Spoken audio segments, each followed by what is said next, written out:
स्वागत है दोस्तों आपके अपने YouTube channel study pre hub पर। और आज मैं आपके लिए एक नया सीरीज लेकर आया हूं जो आगामी exam BSSC CGL 4, BPSC ADO या फिर बिहार दरोगा एसआई और या फिर अदर बिहार के जो भी एग्जाम होने वाले हैं आगामी, उन एग्जाम की दृष्टि से काफ़ी महत्वपूर्ण ये सीरीज होने वाला है। और ये है समान अध्ययन का प्रश्न है, ठीक है। इसमें मैथ और रीजनिंग शामिल नहीं किया गया, इसमें समान अध्ययन का प्रश्न शामिल किया गया और ये प्रैक्टिस सेट 1 होने वाला है। इस सीरीज में आपको टोटल 100+ क्वेश्चन देखने को मिलेंगे, जिसमें करंट अफेयर, इतिहास, भूगोल, नागरिक, पॉलिटी सभी प्रकार के सेगमेंट से क्वेश्चन को इसमें शामिल किया गया है। तो आपसे निवेदन है, अगर आपको ये सीरीज पसंद आता है तो आप कमेंट में जो है जय हिंद जरूर लिख दें। इससे हमें पता चल जाएगा कि आपको ये सीरीज पसंद आया है। तो मैं ये लगातार आपके लिए सीरीज लाता रहा हूँ और एग्जाम से पहले टोटल जो है 10 प्रैक्टिस सेट आपके लिए लेके आऊँगा। तो आपसे निवेदन है, वीडियो सीरीज को पूरा देखिए, एक लाइक जरूर कीजिए, चैनल पर नया है तो चैनल को सब्सक्राइब कर लीजिए, बेल आइकन दबा लीजिए ताकि वीडियो का जो नोटिफिकेशन है आपको मिलता रहे।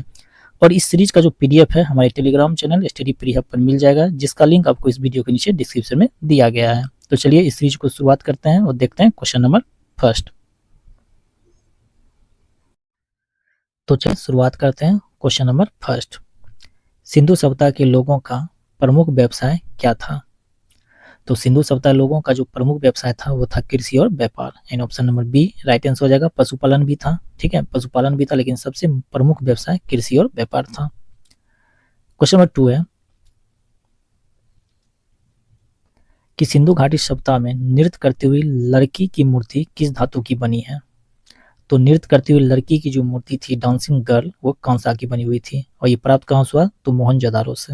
कहाँ से? तो मोहनजोदारो से प्राप्त हुआ था, ठीक है। और ये इसकी खोजकर्ता कौन है?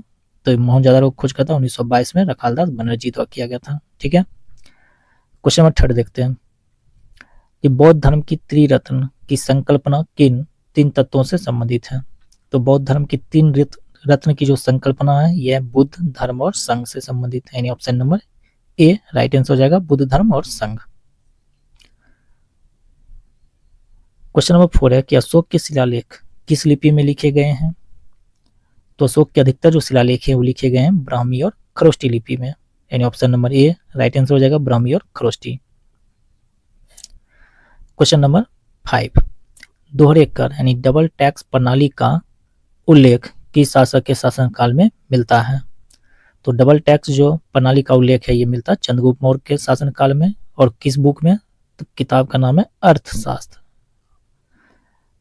तो इस किताब को लिखा किसने? तो कौटिल्य यानी चाणक्य ने, जो कि चंद्रगुप्त मौर्य के कौन थे? तो गुरु। कौटिल्य के द्वारा लिखा गया था, चंद्रगुप्त मौर्य के गुरु भी थे। और मौर्य प्रशासन के बारे में भी जानकारी मिलता है। चलिए नेक्स्ट क्वेश्चन देख लेते हैं। क्वेश्चन नंबर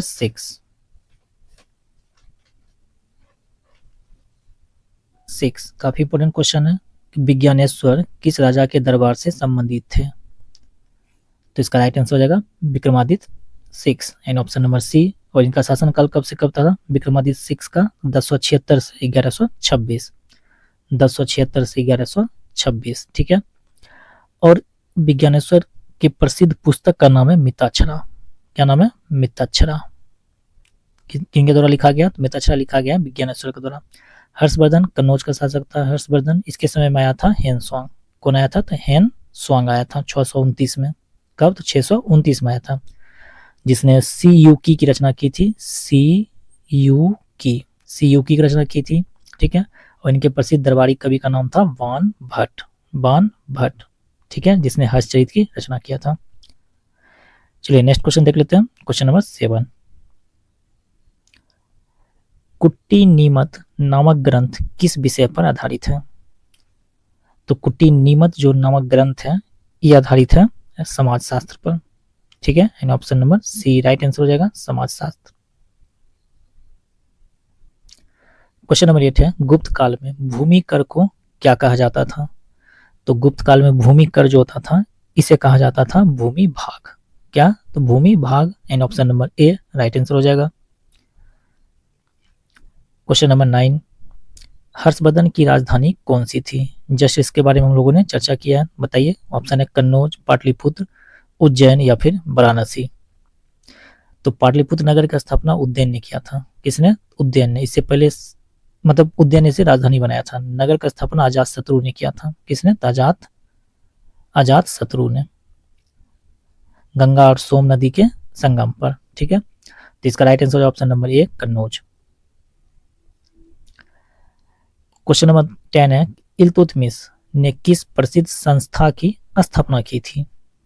तो इल्तुतमिश द्वारा जो संस्था स्थापित किया गया वो था दीवाने मजलिस। दीवाने मजलिस यानी option number C right answer हो जाएगा। ठीक है, चलिए नेक्स्ट क्वेश्चन देखते हैं। क्वेश्चन नंबर 11,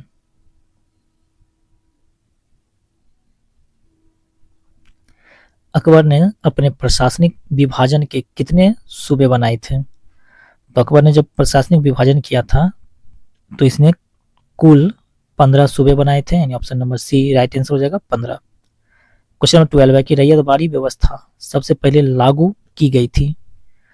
तो रैयत बाड़ी व्यवस्था जो है सबसे पहले लागू किया गया था कहाँ? तो मद्रास में 1792 में कैप्टन रीड।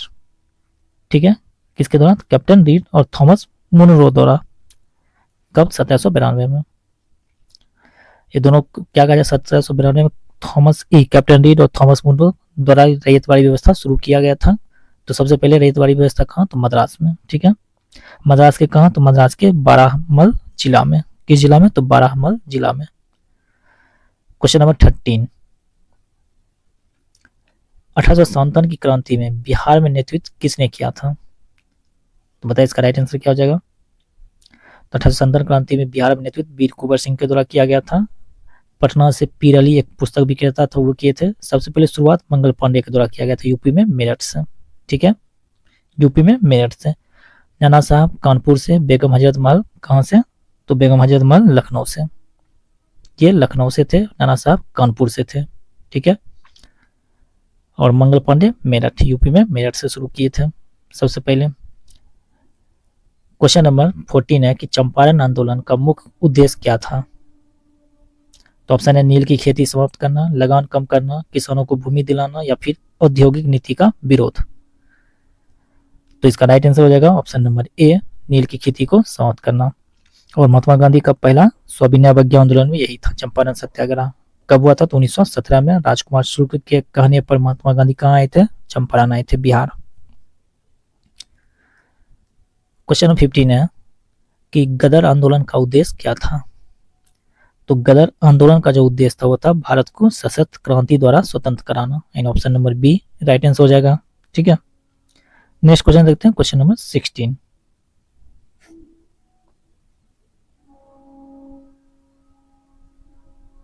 16 काफी इंपॉर्टेंट है कि साइमन कमीशन का बहिष्कार क्यों किया गया था? तो ऑप्शन दिया हुआ इसमें भारतीय सदस्य नहीं थे, अंग्रेज विरोधी था, कांग्रेस ने समर्थन नहीं किया, या फिर गांधी जी की हत्या के बाद बना। तो इसका जो मुख्य कारण था, इसमें सभी भारतीय सदस्य नहीं थे, यानी option number A right answer हो जाएगा। इसमें भारतीय सदस्य नहीं थे। साइमन कमीशन आया कब? तो 3 फरवरी 1928 को आया था भारत। और इसका मुख्य उद्देश्य था कि भारत शासन अधिनियम जो था 1919, भारत शासन अधिनियम 1919 जो था, इसकी जांच करके रिपोर्ट किसको देना? तो ब्रिटिश सरकार को देना था। ठीक है, क्वेश्चन नंबर 17 देखते हैं। असहयोग आंदोलन कब वापस लिया गया था? बताइए इसका राइट आंसर क्या हो जाएगा?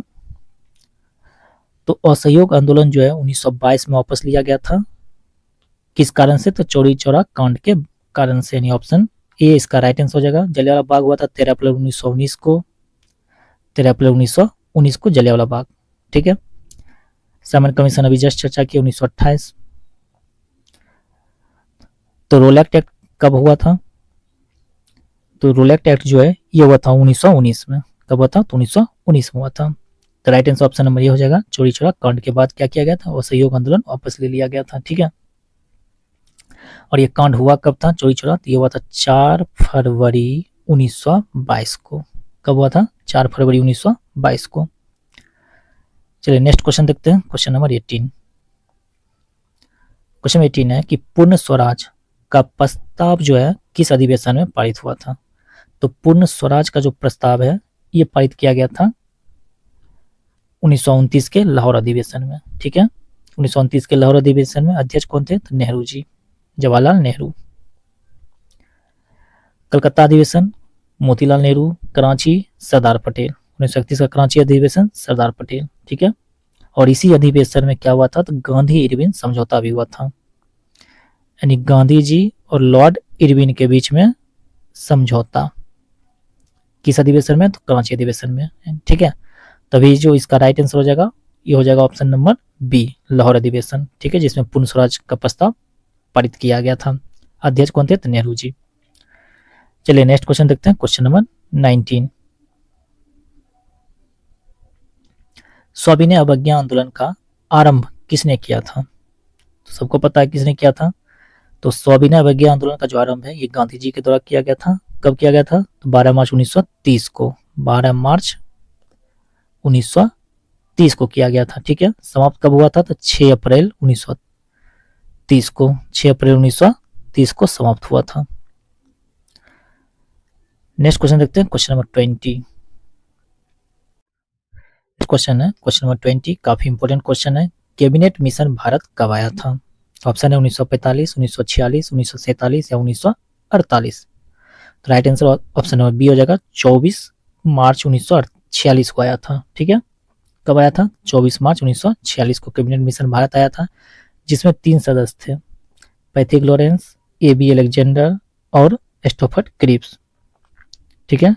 अध्यक्ष कौन था, तो स्टोफर्ड क्रिप्स या पैथिक लॉरेंस इसका अध्यक्ष था। क्वेश्चन नंबर 21,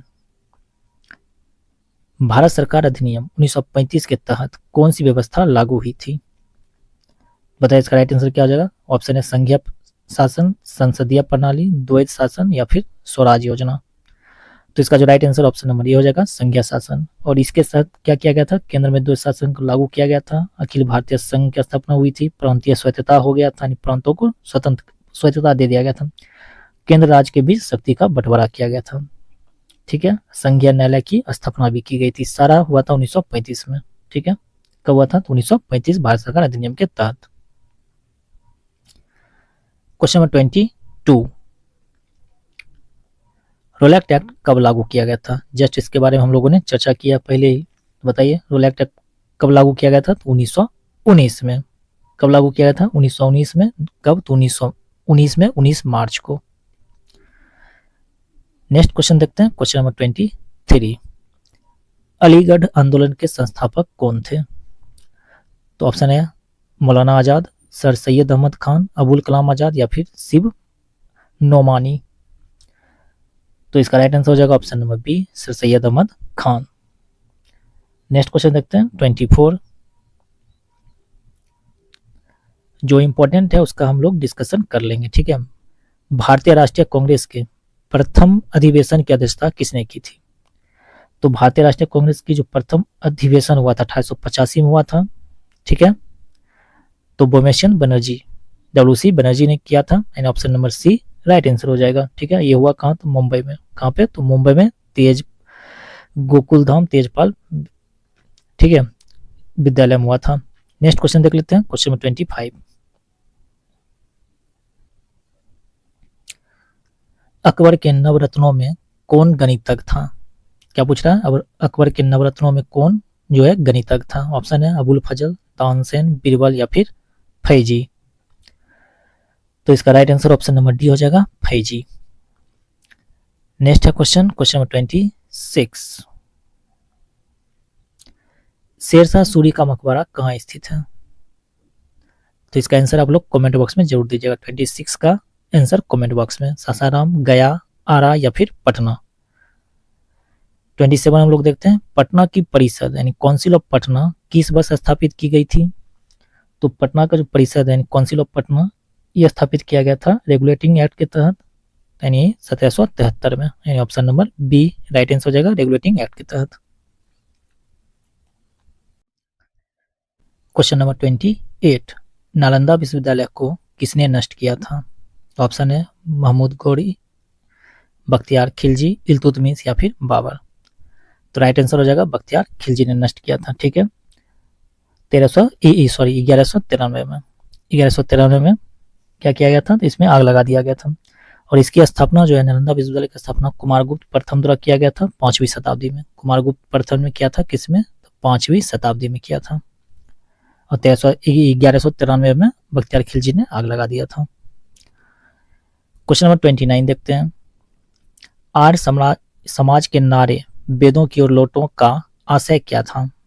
तो देखिए, आर्य समाज जो है दयानंद सरस्वती बम्बई में स्थापित किए थे 1875 में। ठीक है, वेदों की ओर लौटो दयानंद सरस्वती का दिया हुआ नारा है। तो इसका जो अर्थ है वैदिक ज्ञान और संस्कृति का पुनरुद्धार, यानी option number A right answer हो जाएगा। नेक्स्ट है क्वेश्चन नंबर 30। दिल्ली दरबार 1911 में कौन सी महत्वपूर्ण घोषणा हुई थी?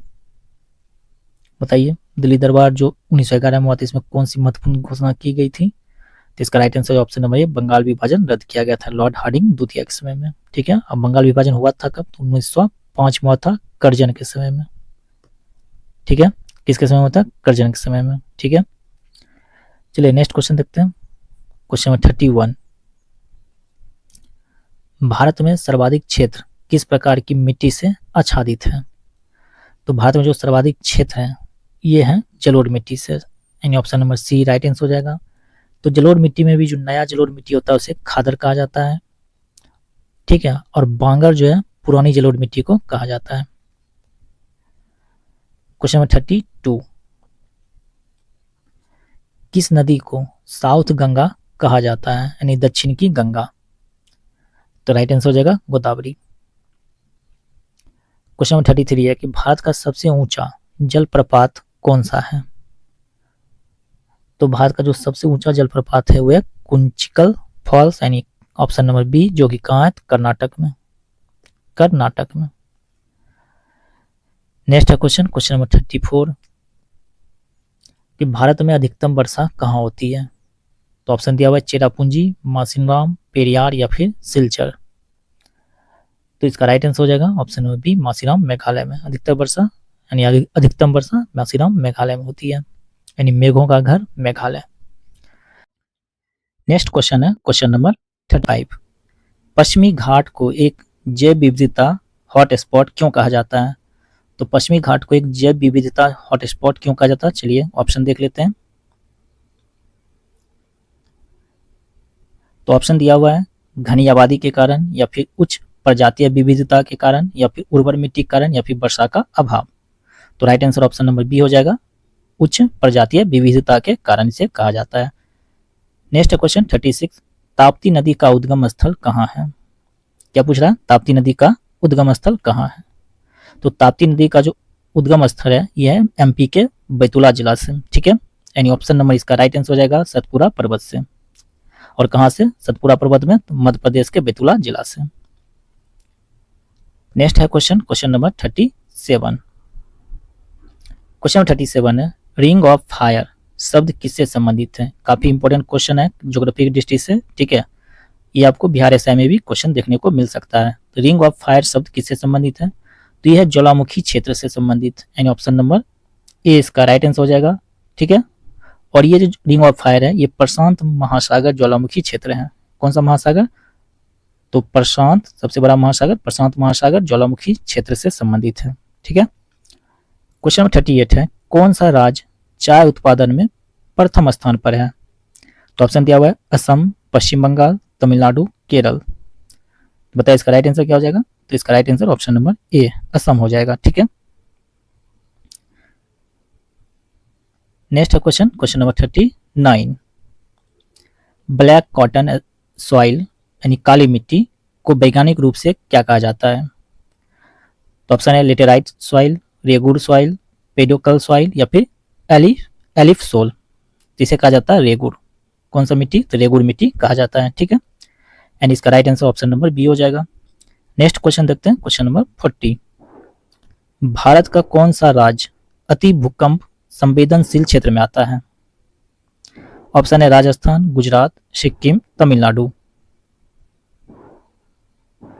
आंसर हो जाएगा ऑप्शन नंबर सी। अगर बात करते हैं भारत में अति भूकंप संवेदनशील क्षेत्र, तो जो भारतीय प्लेट है और जो यूरेशिया प्लेट है उसके मध्य जो स्थिति जितना भी है उसमें क्या होता है भूकंपीय क्षेत्र अधिक होता है, यानी ऑप्शन सी इसका राइट आंसर हो जाएगा। इसके साथ जम्मू कश्मीर, हिमाचल प्रदेश, उत्तराखंड, उत्तर पूर्वी राज्य जैसे असम, मणिपुर। ठीक है, इस समय भी क्या होता है भूकंप का जो क्षेत्र होता है ये देखने को मिलता है। नेक्स्ट क्वेश्चन देखते हैं क्वेश्चन 41। 1। क्वेश्चन 41 है, कर्क रेखा भारत के कितने राज्यों से होकर गुजरती है? कर्क रेखा भारत के कितने राज्यों से होकर गुजरती है? ऑप्शन है 6, 7, 8 या फिर 9। तो right answer option number C हो जाएगा 8 जाएगा। तो गुजरात, राजस्थान, मध्य प्रदेश, छत्तीसगढ़, झारखंड, पश्चिम बंगाल, त्रिपुरा और मिजोरम। ठीक है। Question number 42। क्वेश्चन 42 है, अरावली पर्वतमाला किस दिशा में फैली है? क्या पूछ रहा है? अरावली पर्वतमाला किस दिशा में फैली हुई है? तो ये जो है दक्षिण पश्चिम से उत्तर पूर्व दिशा में फैली हुई है। And option number D right answer हो जाएगा। चलिए नेक्स्ट क्वेश्चन देखते हैं। क्वेश्चन 43, डेल्टा का निर्माण किस क्रिया से होता है? क्या पूछ रहा है? डेल्टा का जो निर्माण है किस क्रिया से होता है? ऑप्शन है अपरदन, निक्षेपण, ज्वालामुखी विस्फोट, भूकंपीय गतिविधि। तो इसका राइट आंसर हो जाएगा ऑप्शन नंबर बी, निक्षेपण से होता है। ठीक है। और संसार का सबसे बड़ा डेल्टा जो है क्या कौन सा है? तो सुंदरबन है, जो गंगा और ब्रह्मपुत्र नदियों के निक्षेपण से बनता है। क्वेश्चन नंबर 44 है कि भारत का सबसे बड़ा पठार कौन सा है? तो भारत का जो सबसे बड़ा पठार है वो कौन सा है? तो है दक्कन का पठार। यानी ऑप्शन नंबर सी इसका राइट आंसर हो जाएगा। ठीक है। और ये 8 राज्यों में फैला हुआ है। और खनिज संपदा से अगर बात करें, जहाँ पे सबसे ज्यादा खनिज पाया जाता है वो है छोटा नागपुर का पठार। कौन सा? छोटा नागपुर का पठार खनिज संपदा की दृष्टि से काफी महत्वपूर्ण है। नंबर 45, भारत में मृदा अपरदन का प्रमुख कारण क्या है? तो ऑप्शन दिया हुआ है वनों की कटाई, सिंचाई, अधिक वर्षा या फिर चट्टानों का क्षरण। तो मृदा अपरदन का जो प्रमुख कारण है वो है वनों की कटाई। And option number A right answer हो जाएगा। क्वेश्चन 46 है, केंद्रीय जल आयोग की स्थापना कब हुई थी? तो केंद्रीय जल आयोग की जो स्थापना है ये कब किया गया था? ये किया गया था 1945 में। And option number A right answer हो जाएगा। नेक्स्ट क्वेश्चन देखते हैं। क्वेश्चन 47 है कि साल वृक्ष किस प्रकार के वन का प्रमुख कौन सा वृक्ष? साल वृक्ष घटक है। क्या है? तो किस वन का प्रमुख घटक है? तो ऑप्शन दिया हुआ है उष्णकटिबंधीय सदाबहार, शुष्क पतझड़ी, नम्न पतझड़ी या फिर शीतोष्ण वन। तो इसका राइट आंसर हो जाएगा, बताइए इसका राइट आंसर क्या हो जाएगा? तो इसका जो राइट आंसर है वो हो जाएगा ऑप्शन नंबर ए, उष्णकटिबंधीय सदाबहार वन। क्वेश्चन नंबर 48 है, कौन सी नदी पूरी तरह भारत के भीतर बहती है? यानी भारत के बाहर नहीं, भारत के अंदर ही बहती है। सतलज है, ब्रह्मपुत्र, गंगा, महानदी। बताइए इसका राइट आंसर क्या हो जाएगा? तो right answer option number D, Mahanadi हो जाएगा। ठीक है। नेक्स्ट क्वेश्चन, क्वेश्चन 49, मानसून शब्द की उत्पत्ति किस भाषा से हुई है? बताइए मानसून शब्द जो है इसकी उत्पत्ति किस भाषा से हुई है?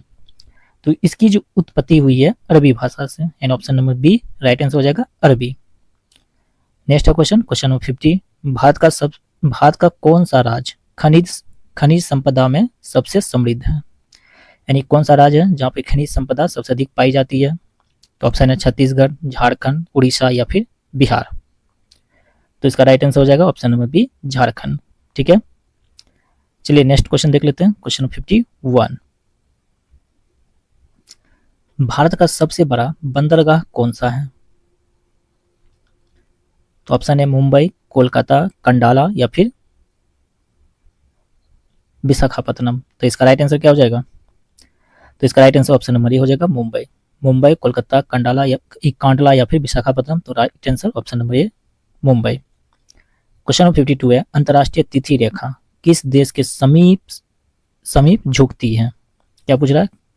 किस देश के समीप अंतर्राष्ट्रीय तिथि रेखा झुकती है? बताइए इसका राइट आंसर। तो इसका right answer option number C, Fiji. ठीक है। और आप लोग को बताना है कितने डिग्री देशांतर रेखा को अंतर्राष्ट्रीय तिथि रेखा कहा जाता है। आप लोग कमेंट बॉक्स में जरूर बताइएगा। ठीक है। चलिए नेक्स्ट क्वेश्चन देख लेते हैं। क्वेश्चन नंबर 53, ग्रीनविच मेरिडियन किस देश से होकर गुजरती है? तो चलिए देखते हैं किस देश से होकर ये जो मेरिडियन है गुजरती है। तो ऑप्शन दिया हुआ है इंग्लैंड, फ्रांस, स्पेन, इटली। तो देखिए इसमें फ्रांस से भी गुजरता है। ठीक है, फ्रांस से भी, स्पेन से भी, इंग्लैंड से भी, ठीक है, इटली से नहीं गुजरता है। तो ऑप्शन में यहाँ पर सही कर लीजिएगा कि ए, बी और सी तीनों से, ठीक है, यहाँ पर सभी लिख दीजिए। क्वेश्चन नंबर 54, पृथ्वी के घूर्णन से क्या सिद्ध होता है, यानी पृथ्वी के घूर्णन गति से क्या सिद्ध होता है। ऑप्शन है दिन और रात, ऋतुओं का परिवर्तन, ज्वार भाटा या फिर सूर्य ग्रहण। तो बताइए इसका राइट आंसर क्या हो जाएगा। तो इसका जो राइट आंसर है वो हो जाएगा ऑप्शन नंबर डी, सूर्य ग्रहण, ठीक है। क्वेश्चन नंबर 55, सौर मंडल का गठन किस सिद्धांत से समझाया गया है। तो सौर मंडल का जो गठन है ये समझाया गया है नेबुलर सिद्धांत से, ठीक है, यानी option number B right answer हो जाएगा, नेबुलर सिद्धांत। क्वेश्चन नंबर 56 काफी इंपॉर्टेंट है, एल नीनो घटना का सबसे अधिक प्रभाव कहां पड़ता है। तो ऑप्शन है भारत, दक्षिण अमेरिका, यूरोप या अफ्रीका।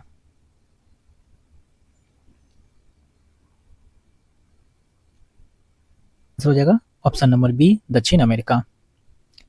क्वेश्चन नंबर 57 है, कराईकल कहाँ स्थित है। क्या क्वेश्चन पूछ रहा है, कराईकल कहाँ स्थित है। तो ये स्थित है पुडुचेरी का भाग है, इन option number A right answer हो जाएगा, पुडुचेरी का भाग। क्वेश्चन 58 है, सिंचाई की नहरों से सर्वाधिक लाभ किस राज्य को होता है। ऑप्शन है पंजाब, गुजरात, बिहार या फिर उड़ीसा। तो इसका राइट आंसर हो जाएगा ऑप्शन नंबर ए, पंजाब को, ठीक है। कितना परसेंट लाभ होता है, 98.7% जो है पंजाब को लाभ होता है। फिर इसके बाद हरियाणा, फिर उत्तर प्रदेश, इसके बाद हरियाणा, फिर यूपी। क्वेश्चन नंबर 59, भारत में सबसे बड़ी कोयला खदान कहाँ स्थित है। ऑप्शन है झरिया, रानीगंज, बोकारो या फिर तालचेर। तो इसका राइट आंसर ऑप्शन नंबर ए हो जाएगा, झरिया। कहाँ स्थित है, झरिया में। क्वेश्चन नंबर 60 है, सारंडा वन क्षेत्र कहाँ स्थित है। कौन सा वन क्षेत्र, सारंडा वन क्षेत्र, ये कहाँ स्थित है। तो ये जो वन क्षेत्र स्थित है झारखंड में, यानी option number A right answer हो जाएगा, झारखंड। क्वेश्चन नंबर 61 है, भारत का संविधान कब लागू हुआ। तो इसका जो आंसर है आप लोग कमेंट बॉक्स में जरूर दीजिएगा। ऑप्शन ए है 15 अगस्त 1947, ऑप्शन बी 26 जनवरी 1950, ऑप्शन सी 2 अक्टूबर 1949 या फिर ऑप्शन डी 26 नवंबर 1949। तो भारत का संविधान कब लागू हुआ है, 61 का आंसर आप लोग कमेंट बॉक्स में जरूर दीजिएगा। क्वेश्चन नंबर 62 देखते हैं। क्वेश्चन 62 है, संविधान सभा की रचना किसके द्वारा की गई थी। तो संविधान सभा की जो रचना है ये कैबिनेट मिशन योजना के तहत किया गया, इन option number B right answer हो जाएगा 1946 में, ठीक है। 1946 में कैबिनेट मिशन आया था जिसमें 3 सदस्य थे, पैथिक लॉरेंस, एबी अलेक्जेंडर और स्टोफर्ड क्रिप्स। क्वेश्चन नंबर 63, भारत का संविधान कितने अनुच्छेदों से बना है, यानी मूल रूप से। तो भारत के संविधान में 395 अनुच्छेद थे, यानी option number A right answer हो जाएगा, 395 अनुच्छेद। चलिए नेक्स्ट क्वेश्चन देखते हैं। क्वेश्चन 64, संविधान की प्रस्तावना में धर्मनिरपेक्ष शब्द कब जोड़ा गया। तो धर्मनिरपेक्ष शब्द जो है 42वां संविधान संशोधन, 42वें संविधान संशोधन 1976 में जोड़ा गया था। कब जोड़ा गया था, 1976 में।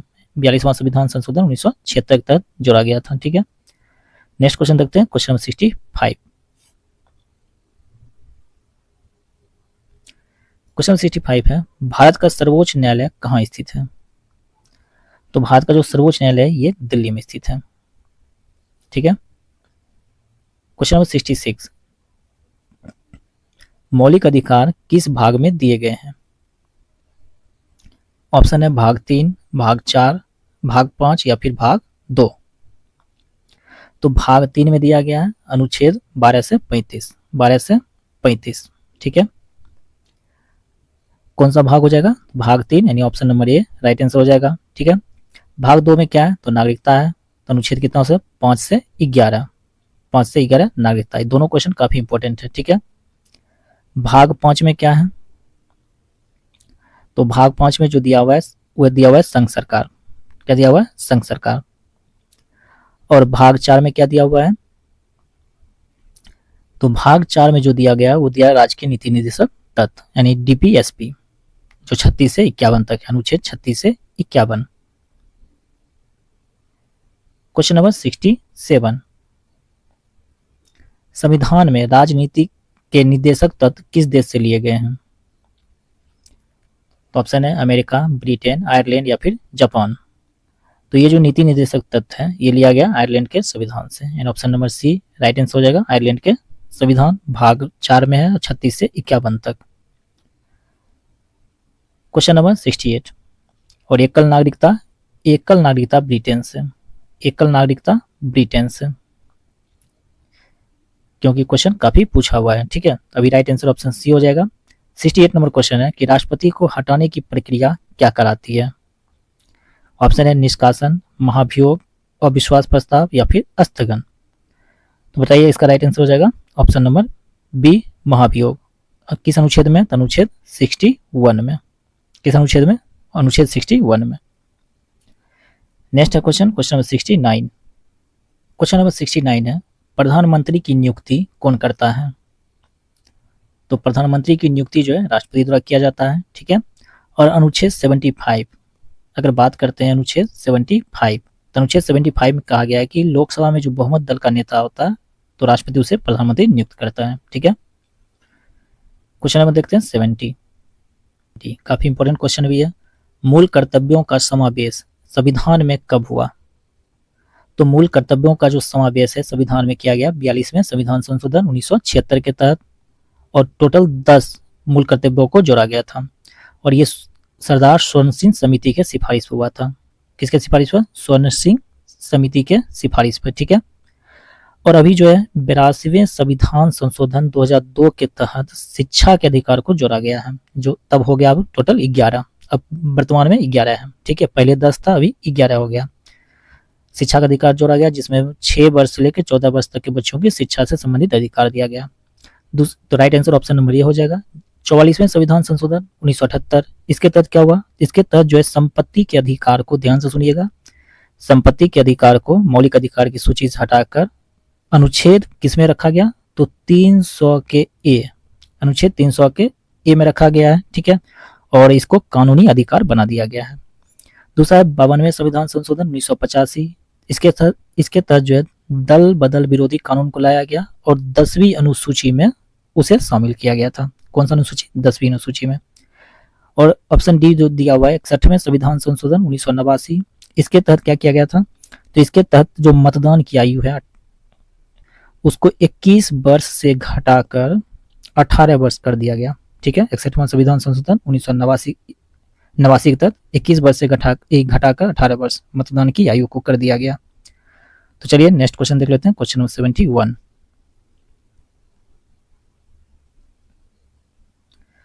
क्वेश्चन नंबर 71 है भारत में राज्यपाल की नियुक्ति कौन करता है? तो ऑप्शन दिया हुआ है प्रधानमंत्री, राष्ट्रपति, मुख्यमंत्री या फिर उपराष्ट्रपति। तो इसका राइट आंसर हो जाएगा ऑप्शन नंबर बी, राष्ट्रपति, ठीक है। किस अनुच्छेद में राज्यपाल की चर्चा है? तो अनुच्छेद हो जाएगा, कौन सा अनुच्छेद? अनुच्छेद 153, ठीक है, अनुच्छेद 153। और इस अनुच्छेद 153 में क्या है? अनुच्छेद 153 में कहा गया कि प्रत्येक राज्य के लिए एक राज्यपाल होगा। और अनुच्छेद जैसे 52 में कहा गया कि एक राष्ट्रपति होगा, भारत के लिए एक राष्ट्रपति होगा, अनुच्छेद 52 में। क्वेश्चन 72 है कि लोकसभा की अधिकतम सदस्य संख्या कितनी है? बताइए लोकसभा की अधिकतम सदस्य संख्या कितनी है? तो लोकसभा की अधिकतम सदस्य संख्या जो है वह 552 यानी 552, यानी ऑप्शन सी इसका राइट आंसर हो जाएगा। और अनुच्छेद 81 के तहत राज्यों से 530, अनुच्छेद 81 में क्या है? तो राज्यों से 530 तथा केंद्र शासित प्रदेश से 20 और आंग्ल भारतीयों का मनोनयन उसमें 2 होता था, ठीक है। लेकिन अब उसको क्या कर दिया गया? बंद कर दिया गया। कौन सा संविधान संशोधन? 104वें संविधान संशोधन के तहत आंग्ल भारतीयों जो होता था, एंग्लो इंडियन, उसको बंद कर दिया गया है। क्वेश्चन नंबर 73 देखते हैं कि राज्यसभा की सदस्य संख्या अधिकतम कितनी हो सकती है? बताइए राज्यसभा की सदस्य संख्या कितनी हो सकती है? तो 250, यानी option number C right answer हो जाएगा, ठीक है। 238 होता है राज्य और केंद्र शासित से, 238 जो है राज्य और केंद्र शासित से, ठीक है, और 12 जो है राष्ट्रपति द्वारा मनोनीय होता है। किसके द्वारा? तो राष्ट्रपति द्वारा। और प्रत्येक 2 वर्ष पर 1/3 सदस्य जो है सेवानिवृत्त भी होते हैं। और ये क्या है? अस्थायी सदन है। क्या है? अस्थायी सदन है जो कभी भंग नहीं होता है। 74 है, मनी बिल किस सदन में पेश किया जा सकता है? तो मनी बिल जो है किस सदन में पेश होता है? तो ये होता है लोकसभा में, यानी option number A right answer हो जाएगा लोकसभा। क्वेश्चन नंबर 75, राष्ट्रपति का कार्यकाल कितने वर्ष का या कितने वर्षों का होता है? तो राष्ट्रपति का कार्यकाल 5 वर्षों का होता है, यानी option number B right answer हो जाएगा। अनुच्छेद 52 में कहा गया भारत का एक राष्ट्रपति होगा। और संघ की कार्यपालिका शक्ति जो राष्ट्रपति में निहित होती है अनुच्छेद 53 में। संविधान के अनुसार भारत किस प्रकार का राज्य है? क्या पूछ रहा है? संविधान के अनुसार जो भारत किस प्रकार का राज्य है? ऑप्शन है एकात्मक, चलिए और ऑप्शन देख लेते हैं। ऑप्शन बी है संघात्मक, एकात्मक, संघात्मक मिश्रण या फिर अर्ध संघात्मक। तो right answer option number D हो जाएगा, अर्ध संघात्मक है। नेक्स्ट है क्वेश्चन नंबर 77, लोकसभा का पहला आम चुनाव कब हुआ था? तो लोकसभा का जो पहला आम चुनाव है ये हुआ था 1951-52 में, यानी option number C right answer हो जाएगा। नेक्स्ट है क्वेश्चन 78, अनुच्छेद 370 किस राज्य से संबंधित था? तो काफी चर्चित प्रश्न भी है ये। तो ये है जम्मू कश्मीर से संबंधित, यानी option number B right answer हो जाएगा जम्मू कश्मीर। क्वेश्चन नंबर 79, संविधान संशोधन से संबंधित अनुच्छेद कौन सा है? अनुच्छेद 352, अनुच्छेद 356, अनुच्छेद 368 या फिर अनुच्छेद 360। तो बताइए इसका राइट आंसर क्या हो जाएगा? तो संविधान संशोधन से संबंधित अनुच्छेद जो है वो है अनुच्छेद 368। ठीक है, तो अनुच्छेद 352 में क्या है? तो अनुच्छेद 352 है, इसमें है राष्ट्रीय आपातकाल। ठीक है, क्या है? राष्ट्रीय आपातकाल। 360 में वित्तीय आपात और राष्ट्रपति शासन 356। राष्ट्रपति शासन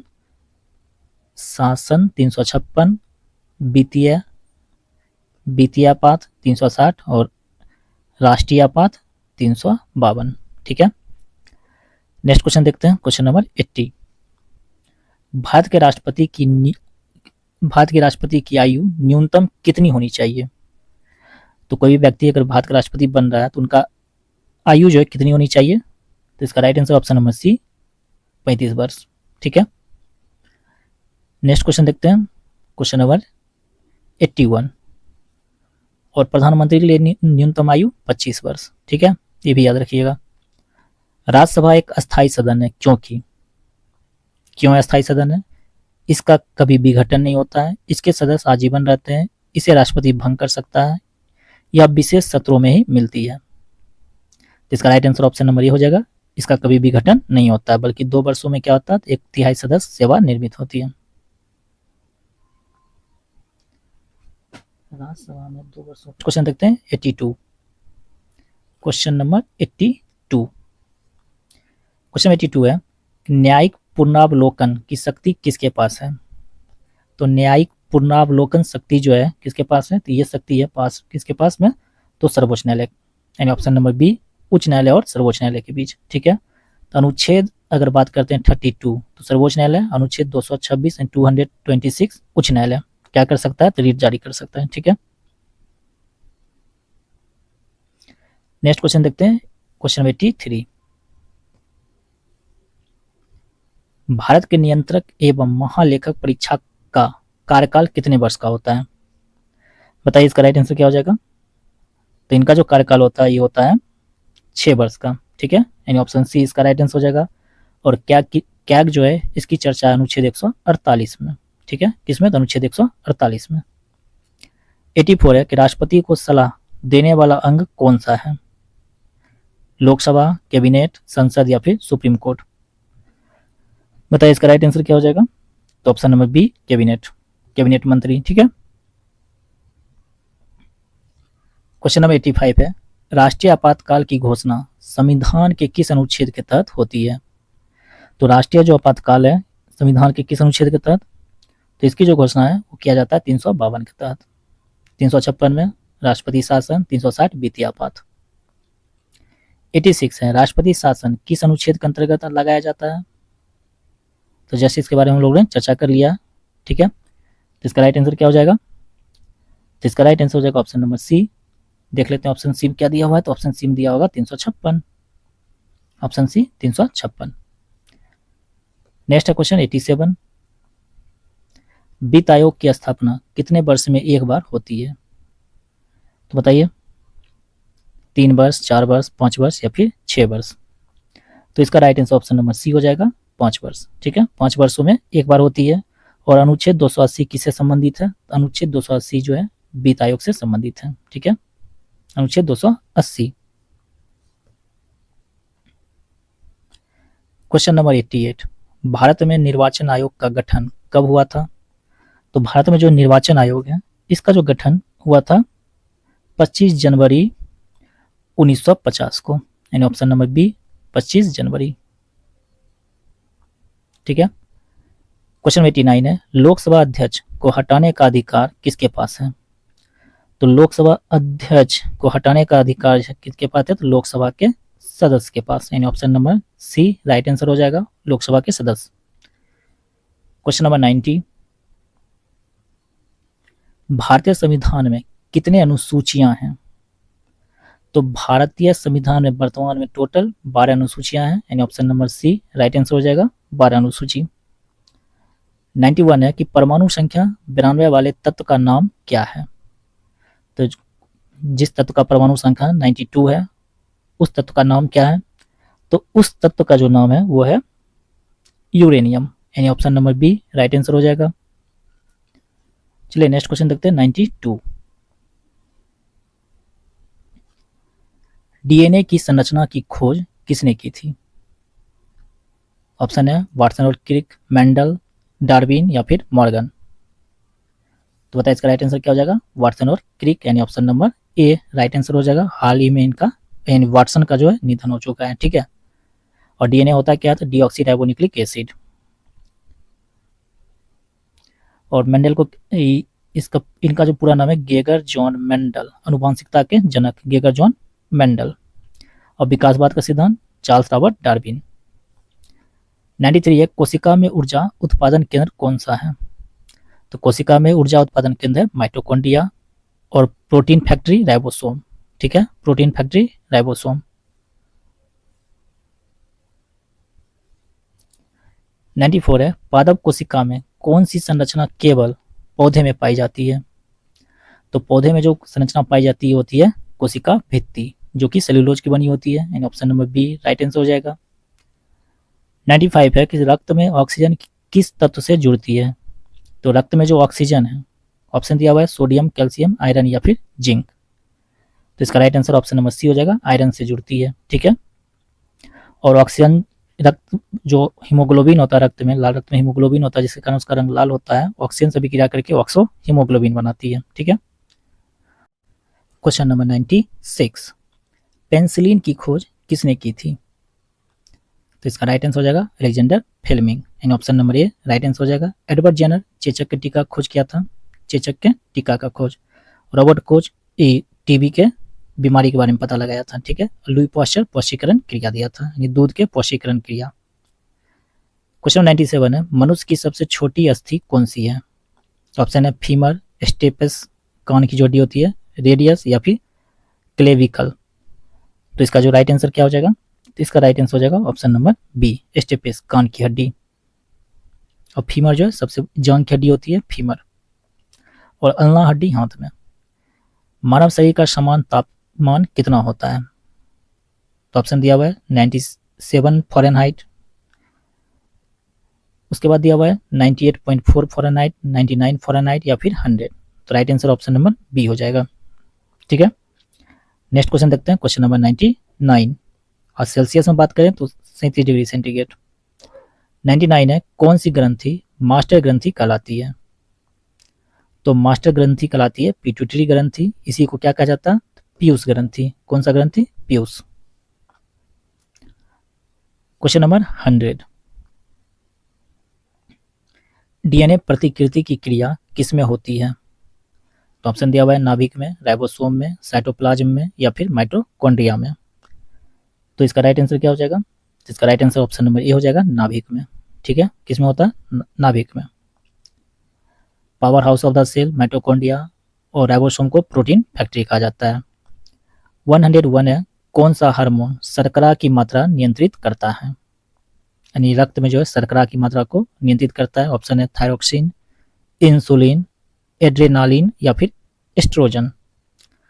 बताइए इसका राइट आंसर क्या हो जाएगा, तो ऑप्शन बी इंसुलिन। पेनक्रियाज जो होता है शरीर में, पेनक्रियाज के बीटा सेल से इंसुलिन नामक हार्मोन का स्राव किया जाता है, मतलब स्राव होता है, यानी वहां से निकलता है। क्वेश्चन नंबर 102, हरे पौधे किस प्रक्रिया द्वारा भोजन बनाते हैं। सबसे इजी क्वेश्चन है, तो इसका राइट आंसर हो जाएगा ऑप्शन नंबर बी प्रकाश संश्लेषण। ठीक है, कौन सी प्रक्रिया द्वारा, प्रकाश संश्लेषण के प्रक्रिया द्वारा। 103 है, प्रकाश संश्लेषण के लिए कौन सी गैस आवश्यक है, तो ऑप्शन है ऑक्सीजन, कार्बन डाइऑक्साइड, नाइट्रोजन या फिर अमोनिया। तो राइट आंसर हो जाएगा option number B carbon dioxide. Question number 104 है, जैव प्रौद्योगिकी में क्लोनिंग का अर्थ क्या कहता था, जैव प्रौद्योगिकी में क्लोनिंग का अर्थ क्या है। तो ऑप्शन है जीवाणु का नाश, समान जीन वाले जीवों का निर्माण, कोशिका विभाजन का अंत या फिर आरएनए का संश्लेषण। तो बताइए इसका राइट आंसर क्या हो जाएगा, तो इसका राइट आंसर हो जाएगा ऑप्शन नंबर बी समान जीन वाले जीवों का निर्माण। क्वेश्चन नंबर 105 काफी इंपॉर्टेंट क्वेश्चन है, डॉली भेड़ किस प्रक्रिया द्वारा बनाई गई थी। तो डॉली भेड़ जो है ये बनाया गया था किस प्रक्रिया के द्वारा, तो इसका निर्माण हुआ था क्लोनिंग प्रक्रिया के द्वारा, यानी option number B right answer हो जाएगा। नेक्स्ट है क्वेश्चन 106, जीनोम का अर्थ है। तो जीनोम का अर्थ क्या होता है, तो जीनोम का अर्थ होता है डीएनए का पूर्ण सेट, यानी option number B right answer हो जाएगा। 107, किसी प्रोटीन का निर्माण कहाँ होता है। तो प्रोटीन का निर्माण जो होगा शरीर में वो होगा राइबोसोम में। प्रोटीन फैक्ट्री राइबोसोम को कहा जाता है, माइटोकॉन्ड्रिया को power house of the cell, यानी option number B right answer हो जाएगा। 108 है, मानव शरीर में सबसे बड़ा अंग कौन सा है। तो ऑप्शन है मस्तिष्क, त्वचा, यकृत या फिर हृदय। तो इसका जो जवाब है आप लोग कमेंट बॉक्स में जरूर दीजिएगा, मैं भी देखना चाहता हूँ कि आप लोग का जो उत्तर है वो कौन सा होने वाला है। ठीक है, तो मानव शरीर में सबसे बड़ा अंग कौन सा है, एक बार और सुन लीजिए, मस्तिष्क, त्वचा, यकृत या फिर हृदय। 108 का क्वेश्चन का जो आंसर है आप लोग कमेंट बॉक्स में जरूर दीजिएगा। क्वेश्चन नंबर 109, किस वैज्ञानिक ने जीवाणुओं द्वारा किण्वन की व्याख्या दी थी। किसके द्वारा, तो जीवाणुओं के द्वारा किण्वन की व्याख्या। ऑप्शन है लुई पास्चर, डार्विन, हुक या फिर न्यूटन। तो इसका राइट आंसर क्या हो जाएगा, ऑप्शन नंबर ए लुई पास्चर। कब दिया था, 1857 में। ठीक है, 1857 में। क्वेश्चन नंबर 110 है, डीएनए और आरएनए में मुख्य अंतर क्या है। तो डीएनए और आरएनए दोनों में मुख्य अंतर है कि डीएनए में डीऑक्सीराइबोज शर्करा होती है और आरएनए में राइबोज, यानी डीएनए का फुल फॉर्म कहता है डीऑक्सीराइबोन्यूक्लिक एसिड और आरएनए राइबोन्यूक्लिक एसिड, यानी option number B right answer हो जाएगा। नेक्स्ट प्रश्न question number 111, human genome project का उद्देश्य क्या था। तो ह्यूमन जीनोम प्रोजेक्ट है, इसका जो मुख्य उद्देश्य है वो क्या था, तो वो था मानव जीन का मानचित्र बनाना, यानी option number A right answer हो जाएगा। नेक्स्ट प्रश्न 112, मानव शरीर में लाल रक्त कोशिकाओं का जीवन काल कितना होता है। तो मानव शरीर में लाल रक्त कोशिकाओं का जीवन काल 120 दिन का होता है। WBC की अगर बात करते हैं तो लगभग 4 से 6 दिन, यानी 1 सप्ताह। ठीक है, क्वेश्चन नंबर 113 काफी इंपॉर्टेंट है कि वायरस क्या है, यानी विषाणु क्या है। जीवित जीव, निर्जीव, जीवित और निर्जीव दोनों के गुण वाला या फिर शैवाल। तो right answer option number C हो जाएगा, जीवित और निर्जीव दोनों गुण वाला। जब तक निर्जीव में है तो निर्जीव रहेगा, सजीव में जैसे ही प्रवेश करेगा वो फिर जीवित हो जाएगा। 114, जैव प्रौद्योगिकी में PCR का प्रयोग किसके लिए किया जाता है।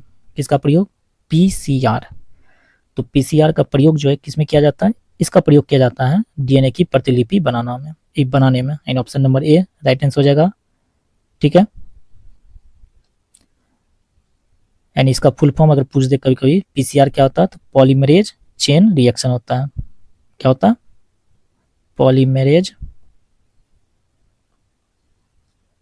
Polymerase chain reaction. 115 मानव जीनोम परियोजना किस वर्ष पूर्ण हुई?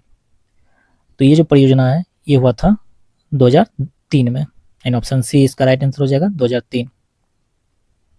116 ट्रांसजेनिक फसलों का क्या अर्थ है? क्या क्वेश्चन पूछ रहा है? ट्रांसजेनिक फसलों का क्या अर्थ है? ऑप्शन है कृत्रिम उर्वरक से बनी फसलें, जीन उत्परिवर्तन की गई फसलें, या फिर रासायनिक रूप से संसाधित फसलें, या फिर ऑप्शन डी है प्राकृतिक उगाई गई फसलें। तो इसका राइट आंसर हो जाएगा ऑप्शन नंबर बी, जीन परिवर्तन की गई फसलें। क्वेश्चन नंबर 117 है टिश्यू कल्चर तकनीक का उपयोग किया जाता है। तो टिश्यू कल्चर तकनीक जो है इसका उपयोग किया जाता है पौधों की त्वरित प्रतिकृति के लिए and option number B right answer हो जाएगा। नेक्स्ट है क्वेश्चन 118 CRISPR Cas9 तकनीक का प्रयोग यानी क्रिस्पर Cas9 जो तकनीक है इसका प्रयोग किया जाता है या फिर होता है कहाँ होता है? तो जल शोधन में, जीन संपादन में, क्लोनिंग रोकने में, या फिर नई प्रजाति बनाने में। तो इसका जो प्रयोग होता है वो होता है जीन संपादन में यानी option number B right answer हो जाएगा। क्वेश्चन नंबर 119 किस गैस को ग्रीन हाउस गैस कहा जाता है? तो ऑप्शन है ऑक्सीजन, नाइट्रोजन, कार्बन डाइऑक्साइड या फिर हीलियम। तो सबसे हल्की गैस हीलियम है। ठीक है, कार्बन डाइऑक्साइड गैस को ग्रीन हाउस गैस कहा जाता है and option number C right answer हो जाएगा। नेक्स्ट क्वेश्चन है question number 120 biosafety level BSL शब्द का उपयोग किस क्षेत्र में किया जाता है? तो BSL शब्द जो है इसका जो उपयोग है किस क्षेत्र में किया जाता है? ये किया जाता है जैव प्रौद्योगिकी प्रयोगशालाओं में यानी option number B right answer हो जाएगा। नेक्स्ट है क्वेश्चन नंबर 121 2025 में बिहार सरकार ने मुख्यमंत्री स्वरोजगार योजना 2.0 किस जिले में लॉन्च की? तो कौन सा योजना है? मुख्यमंत्री स्वरोजगार योजना 2.0 किस जिले में लॉन्च किया गया? तो ये जो है लॉन्च किया गया था गया जिले में and option number B right answer हो जाएगा गया। नेक्स्ट क्वेश्चन देखते हैं 122 क्वेश्चन 122 है कि 2025 में बिहार का कौन सा शहर स्मार्ट वाटर प्रबंधन प्रोजेक्ट में शामिल हुआ है? तो कौन सा शहर है? तो ये है पटना और साथ में मुजफ्फरपुर भी है, साथ में मुजफ्फरपुर भी। ठीक है, दोनों शहर शामिल हुआ है। 123 2025 में भारत में आयोजित G20 शिक्षा सम्मेलन का मेजबान कौन सा देश था? तो ये भारत था and option number C right answer हो जाएगा भारत। नेक्स्ट है 124 बिहार में 2025 में शुरू हुई हरित बिहार मिशन का मुख्य उद्देश्य क्या है? तो हरित बिहार मिशन का मुख्य उद्देश्य है वृक्षारोपण और जलवायु सुधार एंड ऑप्शन नंबर बी। ठीक है, नेक्स्ट क्वेश्चन देखते हैं 125 2025 में बिहार के किस जिले में इथेनॉल उत्पादन संयंत्र चालू हुआ है? तो ये जो शुरू किया गया बेगूसराय में, साथ ही साथ जमुई, भागलपुर, मुजफ्फरपुर और कैमूर में भी। ठीक है, कहाँ तो जमुई, भागलपुर, मुजफ्फरपुर और कैमूर। नेक्स्ट है 126 बिहार में 2025 में खोला गया नया विश्वविद्यालय वीर कुंवर सिंह विश्वविद्यालय कहाँ है? तो ये है आरा में। कहाँ पे? तो आरा में यानी ऑप्शन ए राइट आंसर हो जाता।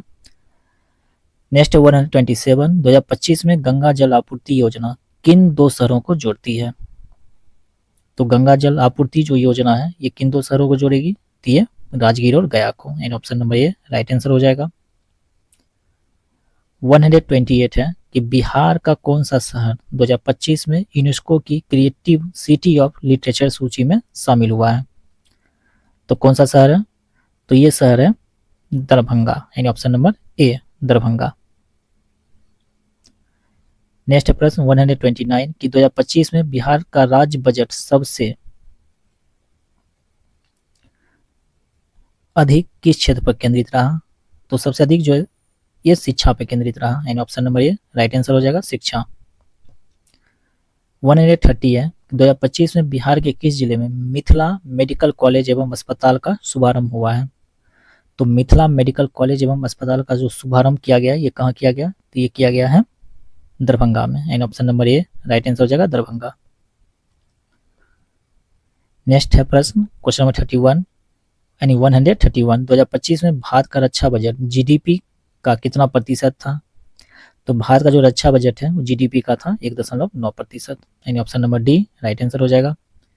132 है, 2025 में भारत ने किस देश के साथ लूनर रिसर्च मिशन पर मॉक साइन किया है? तो लूनर रिसर्च मिशन जापान के साथ किया है भारत ने, यानी option number A right answer हो जाएगा जापान। क्वेश्चन नंबर 133, 2025 में बिहार के किस जिले को राज्य की जैव विविधता राजधानी घोषित किया गया है? तो कौन सा जिला है?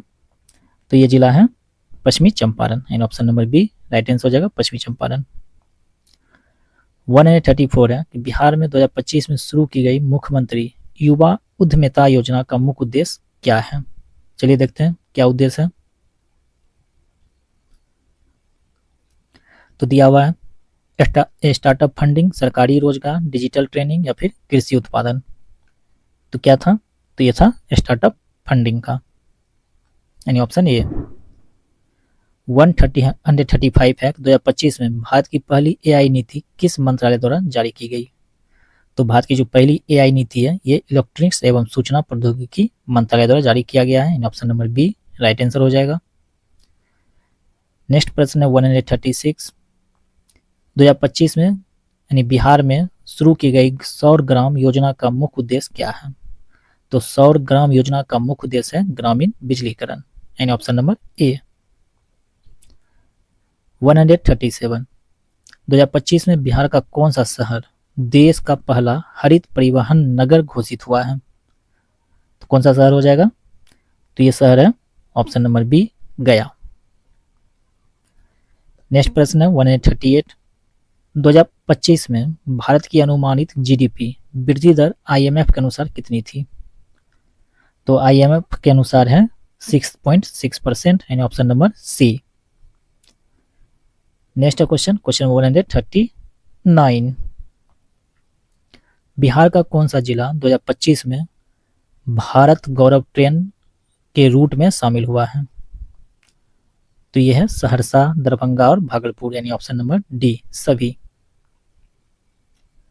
140, 2025 में बिहार का पहला डिजिटल न्यायालय कहाँ शुरू हुआ?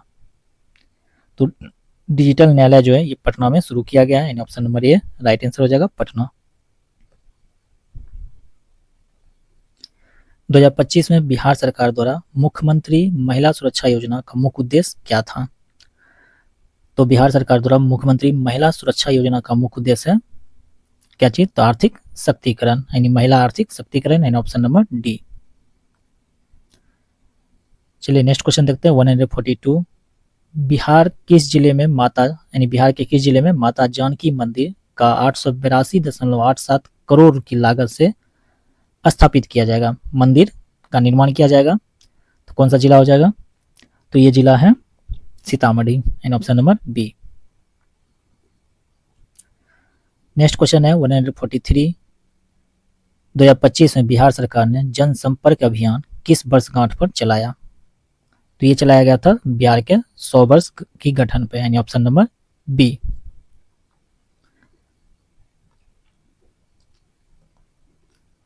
क्वेश्चन नंबर 144, 2025 में भारत का सर्वश्रेष्ठ प्रदर्शन करने वाला राज्य यानी शिक्षा क्षेत्र में कौन रहा? तो ये राज्य है केरल, यानी option number B Kerala. 145, Bihar के किस विश्वविद्यालय को 2024 में केंद्रीय विश्वविद्यालय का दर्जा मिला है? कौन सा विश्वविद्यालय है? तो यह पटना विश्वविद्यालय, यानी ऑप्शन नंबर सी। नेक्स्ट है क्वेश्चन नंबर 146, 2025 में किस देश ने ब्रिक्स समिट की मेजबानी की है? तो ब्रिक्स हुआ है कहाँ पे? तो ब्राजील के रियो डी जेनेरो शहर में। कहाँ पे हुआ? ब्राजील के रियो डी जेनेरो शहर में। 147 है कि बिहार की पहली मेट्रो ट्रेन किस मार्ग पर चली? तो बिहार की जो पहली मेट्रो ट्रेन है ये पटना जंक्शन मीठापुर, यानी option number C right answer हो जाएगा। 148 भारत की अग्नि 5 मिसाइल परीक्षण कहाँ से हुआ है? तो अग्नि 5 मिसाइल का जो परीक्षण है ये किया गया है उड़ीसा से। कहाँ से? तो उड़ीसा, यानी option number A right answer हो जाएगा। क्वेश्चन नंबर 149 है कि बिहार सरकार ने 2025 में मिशन शिक्षित बिहार के अंतर्गत क्या लक्ष्य रखा? तो 2025 में मिशन शिक्षित बिहार के अंतर्गत लक्ष्य जो है 100% साक्षरता का, यानी option number A right answer हो जाएगा। क्वेश्चन नंबर 150, क्वेश्चन नंबर 150 है जो कि अंतिम प्रश्न भी है। 2025 में बिहार का कौन सा जिला राष्ट्रीय स्वच्छता पुरस्कार विजेता रहा? तो बताइए इसका राइट आंसर क्या हो जाएगा? तो इसका राइट आंसर हो जाएगा ऑप्शन नंबर सी गया जी। तो चलिए आज की वीडियो यहीं पर समाप्त होती है। वीडियो पूरा देखने के लिए आपका बहुत बहुत धन्यवाद। अगर आप चाहते हैं कि यह सीरीज जो है कंटिन्यू चलता रहे तो आपको क्या लिखना है? तो जय हिंद, कमेंट में जय हिंद लिखना है। साथ ही साथ वीडियो के बीच में पूछे गए प्रश्नों का उत्तर आपको कमेंट बॉक्स में जरूर देना है। अगर आप चैनल पर नया है तो चैनल को सब्सक्राइब करना है, बेल आइकन दबाना है ताकि वीडियो का जो नोटिफिकेशन है आप तक मिलता रहे। इसका पीडीएफ हमारे टेलीग्राम चैनल स्टडी पीडीएफ पर दिया गया है, जिसका लिंक आपको इस वीडियो के नीचे डिस्क्रिप्शन में दिया गया है। तो चलिए मिलते हैं नेक्स्ट प्रैक्टिस सेट 2 के साथ। आपसे निवेदन है वीडियो को अधिक से अधिक शेयर करें। जय हिंद, जय भारत।